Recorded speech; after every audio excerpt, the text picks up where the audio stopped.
Welcome to the question of the day. Today's question is from John in South Carolina, and John asks, how do you follow up on unsold leads? Great question. I don't know. I've never had any. I'm just kidding. Strategy is to sell them in the home. I want to emphasize that number one priority has to be sell them in the home, the one trip close. That's your highest opportunity success rate is sell it in the home. Often when I get asked this question, and this is the reason I'm emphasizing this point, often when I get asked this question, it's because we have this like default strategy in our head of like, well, I'll get it on the follow up, I get it on the follow up. That's the easy thing, right? The harder thing is to dig in and sell it in the home and focus on that one trip close. So first off, real quickly, make sure you're maximizing your process. You're building as much value as you can in that process. There's no silver bullet, but you're filling it with a ton of golden BBs. You're establishing that today is the best time to buy. Today is always the best time to buy. You're establishing that we are the best company to buy from. You're weaving in why your company is awesome. And you're not dogging on the competition here, but you're making sure to emphasize the things that you do better than the competition. So your company is awesome. And you're also establishing that you're awesome. That's the toughest part. Usually they're bought into the solution, they're bought into the company. That's why they called you. But you're the toughest part to sell. So establishing that you're awesome and they love you. They see you as a trusted expert. You're able to identify what is the actual objection. You don't get caught up in the fake objections. You're able to move past those and identify what is the real objection that's holding us up here. You're capable of overcoming those objections in the home. And you're either executing a high authority close or you're raising the bar before you leave. I just want to emphasize we're doing all of that to make sure that we're closing in the home. That's the biggest opportunity. But if I've done all of that and I'm leaving, how do I do the follow up? So there's one thing I want you to realize though, if you're leaving, this lead is not dead. I think often our mindset is like, oh, didn't sell, dead. They said no. It's the end of the line. It's not dead. This lead is not dead. It's not dead until they buy from someone else. That's when it's dead. It's just stalled. And I have to figure out how do I get the ball rolling again? But it's not dead. It's not done. It's just stalled. I have to figure out how to get the ball rolling again. My job, the other thing I want to emphasize, my job is to serve them, not sell them. And so to serve them is to get that ball rolling again. So even as you're leaving the call, I focused on the one trip close. I did all those things I just listed off, and I'm leaving that call. As soon as I'm leaving and I'm walking back out to the truck, I'm thinking two things. I'm thinking, when am I going to follow up? And why am I going to be following up? I'm planning my next step because this thing isn't dead yet. I have to plan my next step. So when are you going to be following up and why are you going to be following up? So let's dive into the first one. When? I'm going to tell you right now when you're going to be following up. You're following up tomorrow.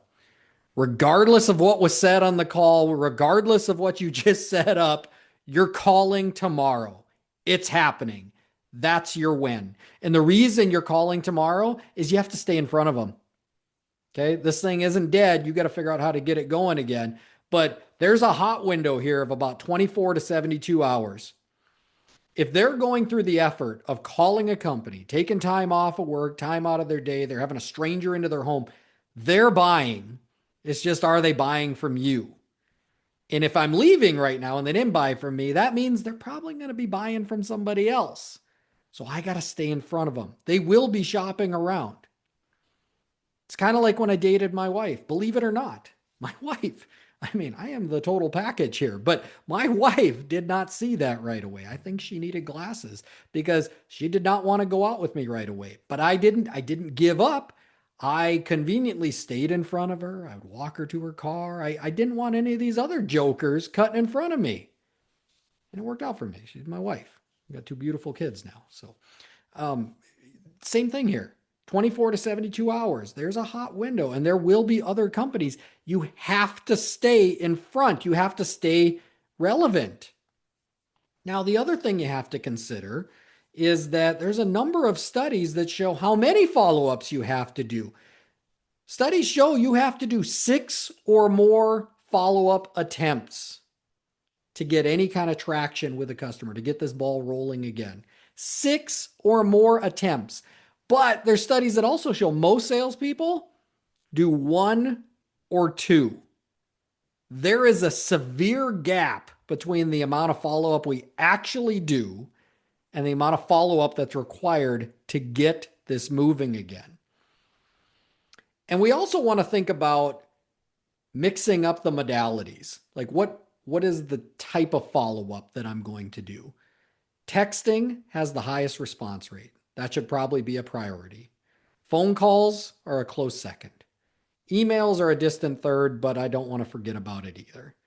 And so I want to consider all of this when I'm thinking of when am I going to be following up, and it will be tomorrow. You're following up tomorrow. So let's move into number 2. Why you're following up? Because that all sounds kind of aggressive. That's what you're all thinking right now. You're thinking 24 to 72 hours, 6 attempts, phone calls, text message, emails. Like that kind of sounds aggressive. But you can do all that if you're serving them. And so let's talk about why you're following up. The why has to be a customer reason.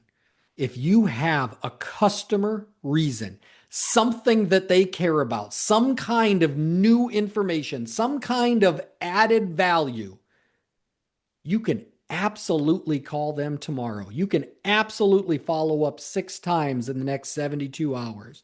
You can absolutely phone call, text message, email, if you have a good customer reason, something they care about, some kind of new information or added value.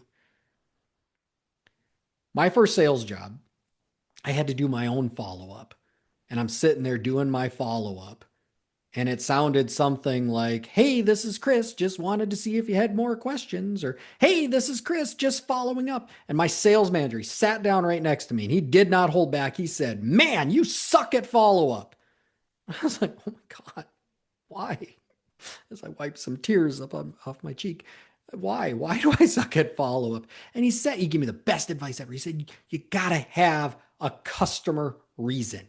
You got to serve them. There's got to be something they care about. Right now, when you say, hey, I'm just following up, or hey, wanted to see if you had more questions, those are crappy reasons. Those are your reasons. You're selling them something, and they know that. If they had questions, they would have called you already. They had your business card, but they didn't. You're calling them. So you got to have a good reason, a customer reason.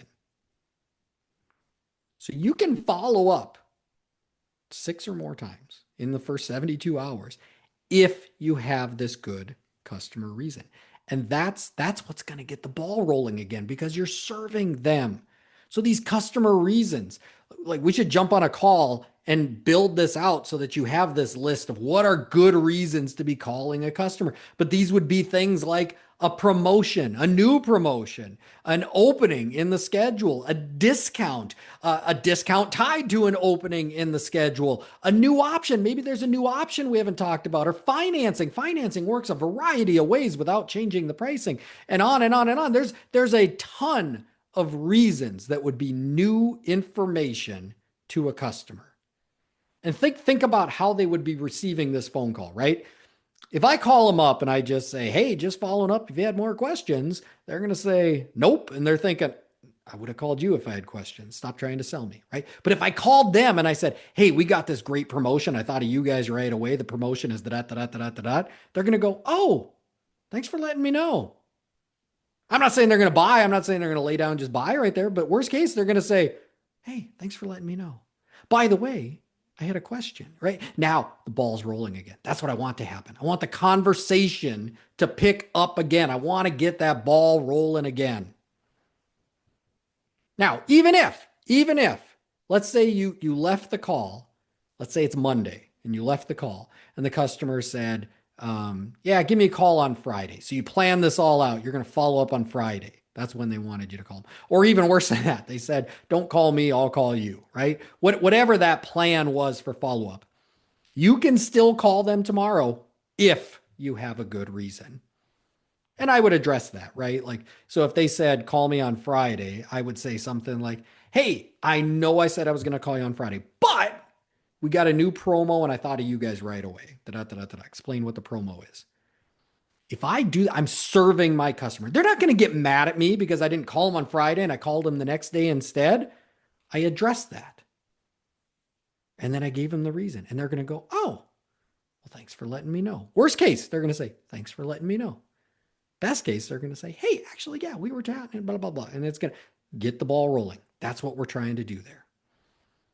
Now, if you're leaving like a voicemail, okay, a voicemail or in that text message, right? So that this is like a one-way communication. They're not answering. I'm not in a two-way communication. I can do the same thing.